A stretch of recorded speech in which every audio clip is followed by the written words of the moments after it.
Like, how do you approach games like this when the starters are out, like guys are out, but you know, obviously one of the three looking to win? What was the mindset for that? Well, are you talking for me personally or for the team? Yeah, I mean, for me, it's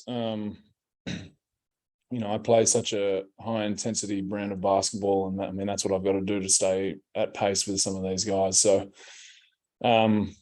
when I'm a backup center in the NBA, I can leave it all out there and flat chat every second. Nights like tonight where I know that coming in, I'm going to have to carry a bit more of a load. It's a little bit more pacing that needs to be done, and I don't necessarily love that. So that's kind of the only real mental shift that I make. Apart from that, it's just the same thing: set hard screens, roll, pop, and then do the little things as best I can. But I have to pick and choose when I go rather than just going every time. And I think that's what I kind of pride myself on in the right now. But as a team, it's really hard because we play such a special brand of basketball here that we move the ball, and those guys carry it at such a high level. I mean, CP, Book, DA, McHale, Cam Johnson, that starting five is unbelievable in how they play the game together. So, when you then have to shift it up and have five new guys running together in a lineup that we haven't necessarily run at all, the whole year, it's tough. I think we did a really good job in the first, 19 minutes of the game, and then we had a slow period at the end of the second there, and then probably just couldn't find that pace and structure we wanted to play with like we had in the first half. So, I think that kind of comes with continuity and just playing with one another more and more. But it's we're trying to emulate what the first group does best we can, and that'll lead to really good things. But there's a shift that needs to be made there to really maintain what they do in those first 8 minutes. I love it. I really enjoyed playing the four when I was with the Boomers and bits and pieces at the Spurs, and it's a position where, like, for me, I have the ability to get guys open off flare screens and then kind of work in between the cracks, and that's fun for me. Crashing from the 3-point line, all that kind of stuff, and then kind of spacing in that corner. I think I provide really good. Like, no one's really going to help off me too much from that corner. So it's an enjoyable position to play just because I get to see other guys really, work off my creation in like screens and spacing. And I do enjoy seeing that.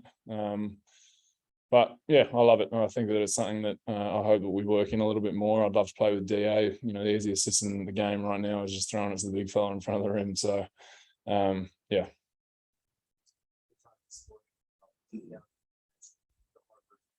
Summer be a little more mobile, similar type deal with the amount of blocks and steals that you got. Yeah, I don't know what's going on.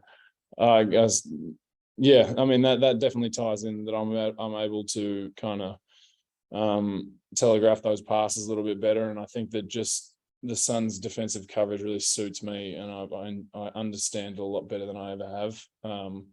And maybe that's just a discipline thing. I worked on that a lot this offseason and put in a lot of,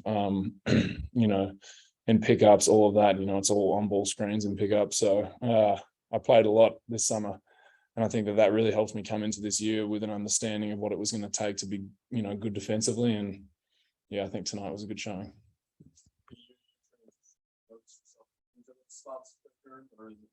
Yeah, for sure. It's it's a feel for the game. It's NBA is a lot different to FIBA. When I was at Melbourne, I kind of had a really good feel defensively, and believe it or not, there was a chat about me being a defensive player of the year in the NBL. So that's crazy, but that I got used to the FIBA style of defense, and then last year I felt a little bit out of my depth defensively, just kind of that extra spacing, understanding that it was really a lot of 2-on-2 basketball defensively.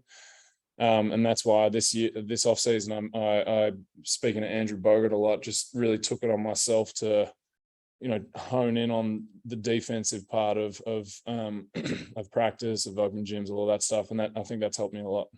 Is there anything that now that you've adapted more to the NBA style that you're taking from the FIBA style defensively that you think is helping you here? I think that the biggest thing is just the communication aspect of it.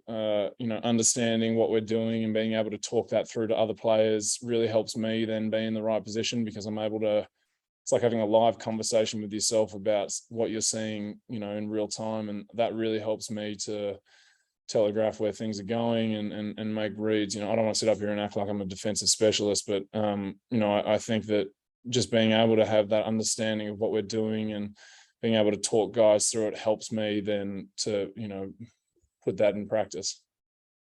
You talked about you guys not playing a whole lot as a unit before, so now all of a sudden playing this. You guys are really active, getting those. Yeah. Is that the whole defensive concept here, or is that just you guys were really on a in that moment? Yeah, I mean, that's just us playing hard, playing. We've got a lot of guys in that unit that started tonight that have something to prove, and I look at Josh Okogie, Torrey Craig, Damian Lee. Those guys are known defenders, so they do that at a high clip as is. But I think me and Dwayne, we've got something to prove, and that's probably why we were playing so hard in those first 9 minutes or whatever it was. So yeah, I think that that's just a product of us being on the same page, that last preseason game we're going to get a lot of opportunity. Let's leave it all out there and give it a red hard crack. So yeah, I'd just say that that's just hustle. Cool. Cheers, guys. Thank you.